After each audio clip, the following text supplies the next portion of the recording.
Mais um tema polêmico que a gente vai colocar aqui, de um professor da Universidade Federal de Alagoas que está denunciando ter sido vítima de racismo por alunos, porque o aluno escreveu em uma mensagem dentro de um grupo: cara de vagabundo, baita cara de vagabundo. Em uma das conversas com o professor, o aluno se referia ao seu mestre dessa forma: baita cara de vagabundo. E também disse que ele não iria fazer muita coisa. Eu fico imaginando, se esse vagabundo for exonerado algum dia, vai virar mendigo, porque não consegue fazer outra coisa.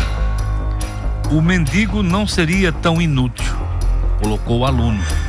E aí o professor se sentiu, nesse caso aí, discriminado, achou que foi uma ofensa. Realmente, você tratar um professor dessa forma é um absurdo. Antigamente as pessoas respeitavam o professor. Antigamente o professor era um segundo pai. O pai deixava o filho na escola e o filho obedecia ao professor, mas era outra época, que os valores existiam, que as pessoas aprendiam a respeitar o mestre, porque ele trazia para você o aprendizado, o ensinamento. Era uma outra época que nós vivenciamos, que nós conseguimos ter a felicidade de viver. Hoje em dia não, aluno bate professor não dá mais aula, fica ensinando, fazendo politicagem na sala de aula também. Tem muitos que não dão mais aula, fica falando, colocando as ideias que ele colocou na cabeça para os alunos. Foge da matéria que lhe é competência, não é?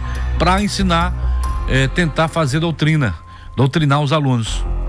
Mas, poxa vida, independente de qualquer coisa, é o seu professor. Você vai para a escola para aprender e ele tem algo para ensinar, não essas baboseiras que a gente falou agora há pouco, de tentar desviar, fazer com que você manipular suas ideias. Não isso, mas passar ensinamento. Geografia ensina geografia, matemática, português e só. O professor é pago para isso. Agora, o aluno chamar o professor de vagabundo, eu fico imaginando, se esse vagabundo for exonerado algum dia, vai virar mendigo, porque não consegue fazer outra coisa. Baita cara de vagabundo. O mendigo não seria tão inútil. Aí o professor foi às redes sociais, o professor Tiago Zurk fez uma postagem, um vídeo falando e denunciando o caso, inclusive acionou a Polícia Federal. Diz o professor que sofreu racismo. Em sua rede social, Zuc destacou que um grupo de estudantes da... Vamos deixar o professor falar, porque falar isso aqui ele vai falar. Bota o professor para falar, que é melhor, porque aí eu não vou repetir o que o professor vai dizer, né? Igual papagaio. Eu falo, o professor fala novamente.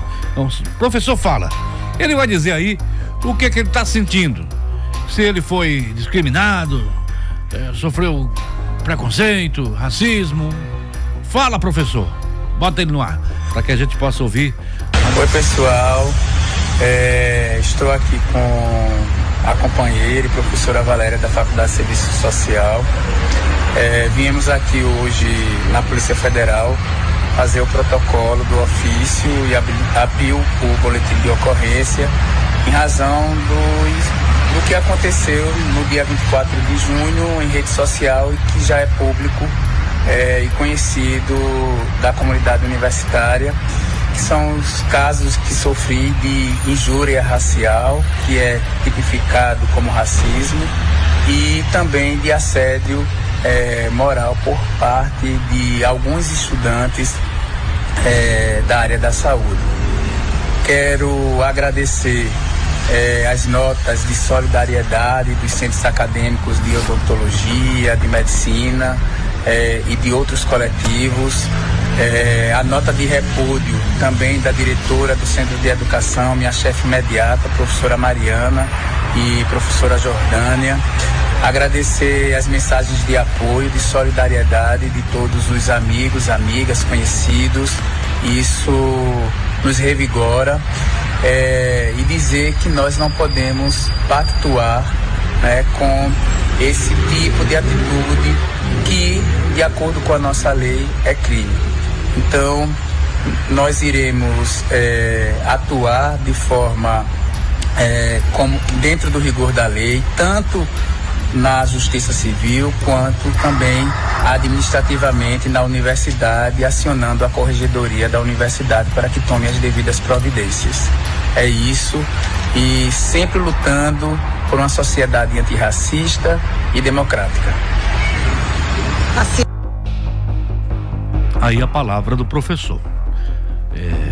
Se sente discriminado e foi a Polícia Federal, vai à Justiça. E é evidente, se esses são os caminhos, não se resolve na violência. Hoje em dia muita gente resolve na violência, tapa pra lá, tapa pra cá.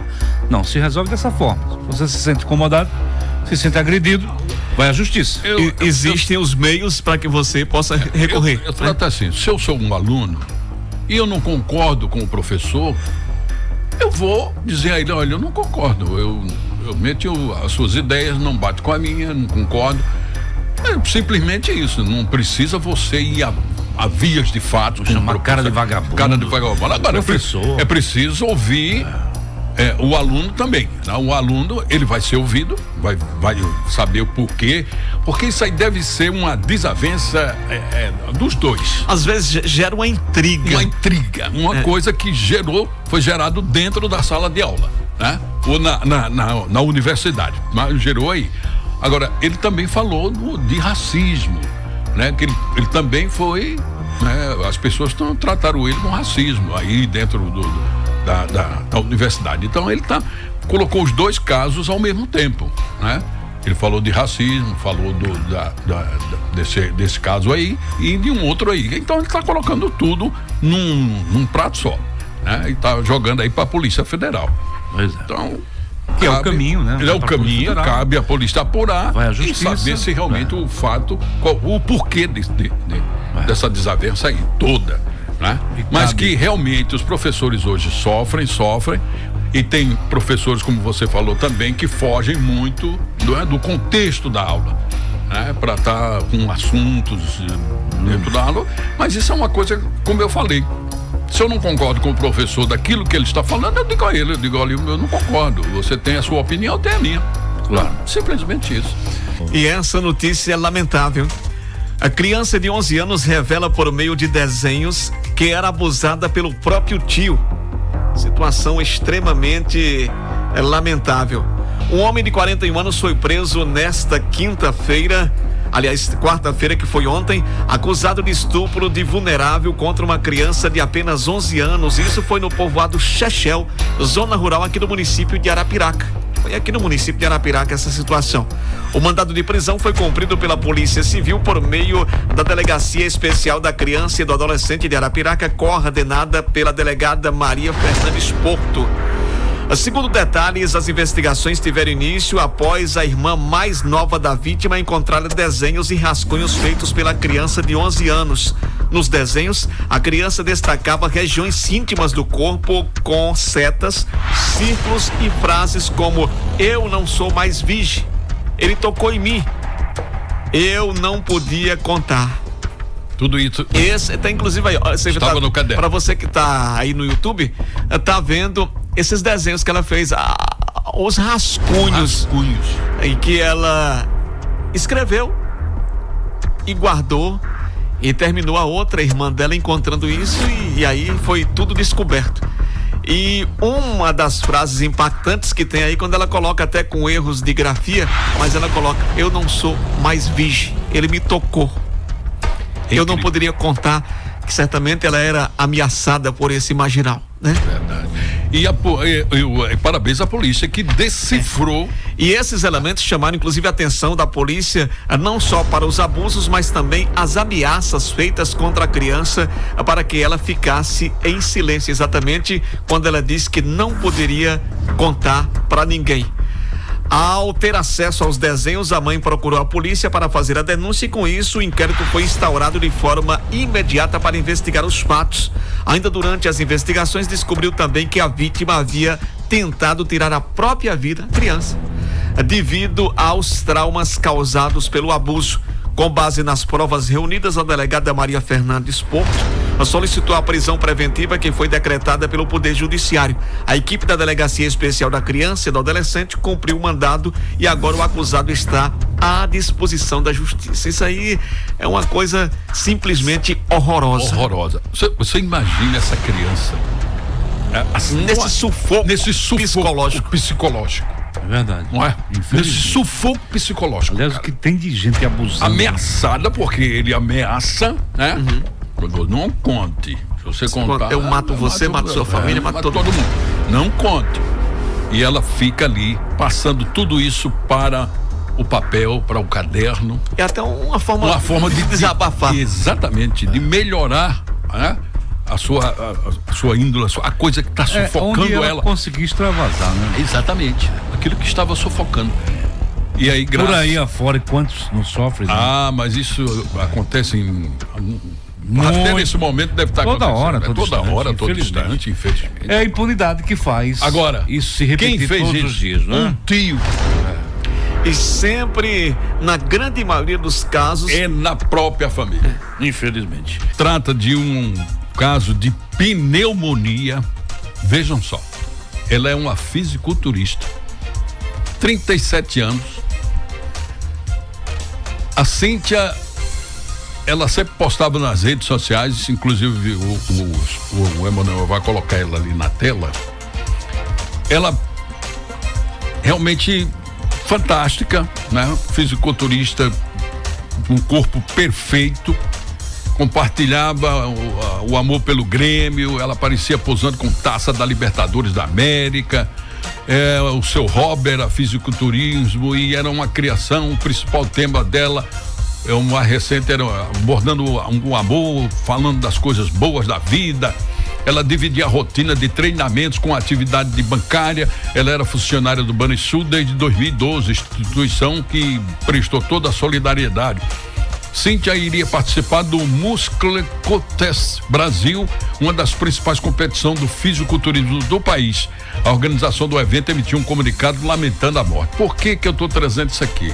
É uma pessoa altamente sadia, fazendo, né, todos os exames.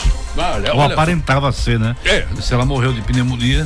Mas a pneumonia ela vem de repente. De repente você pega. Descuidado. Entendeu? Né? Mas ela não tinha descuido não, Guima. Ela só fazia isso.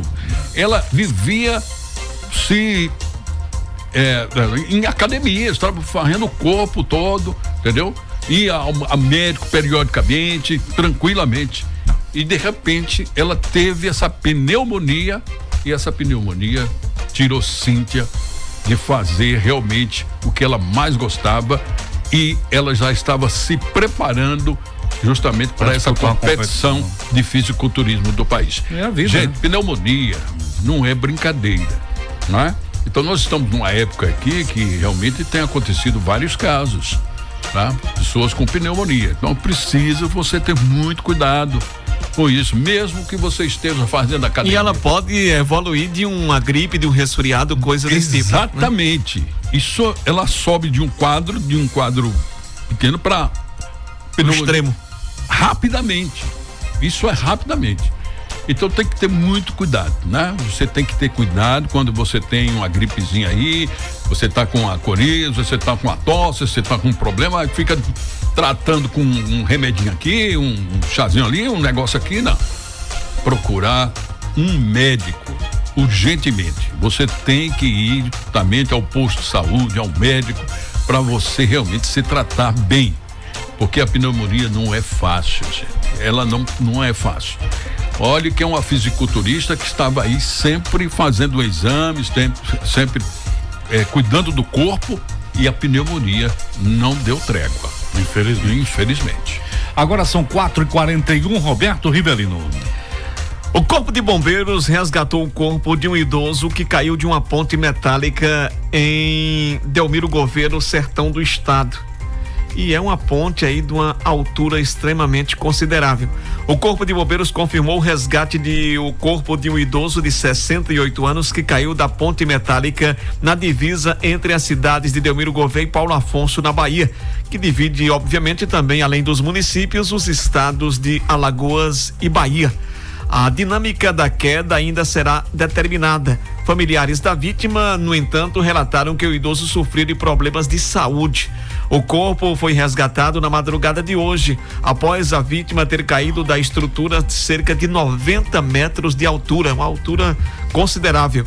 Informações levantadas pela imprensa local dão conta que o homem foi identificado como Aldemir Fernandes de Lima e residia na cidade de Paulo Afonso, lá no interior baiano. 8 militares foram mobilizados para resgatar o cadáver, que foi levado para o Instituto Médico Legal Castro Alves, aqui em Arapiraca, onde será submetido à necrópsia e posteriormente será liberado para o sepultamento. Aí está sendo investigado como esse idoso caiu, se ou foi uma queda natural, se alguém empurrou, ou ele também ele já tinha problemas de saúde, se ele propriamente não se atirou lá de cima, né? O idoso já morre numa queda da própria altura. Sim. Imagina 90 metros. 90 metros não fica nem no cabelo do idoso.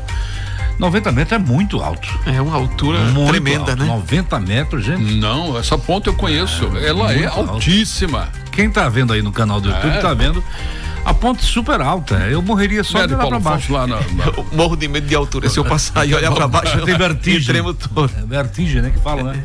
Vem logo aquela friazinha dos pés. Eu não gosto de altura. Você não tem coragem nem de encostar na beirada. Agora eu gosto de avião. Engraçado. Aí é outra história. Avião, Adoro passear de avião, pra cima e pra baixo. Eu devia ter sido piloto. Você. Comissário de bordo. Você olha pra baixo. Se fosse comissário de bordo, ia comer aquelas comidas todinha. Já pensou? Não ia sobrar nada. Pense, o avião ia vazio, sem comida. Eu ia ficar papando.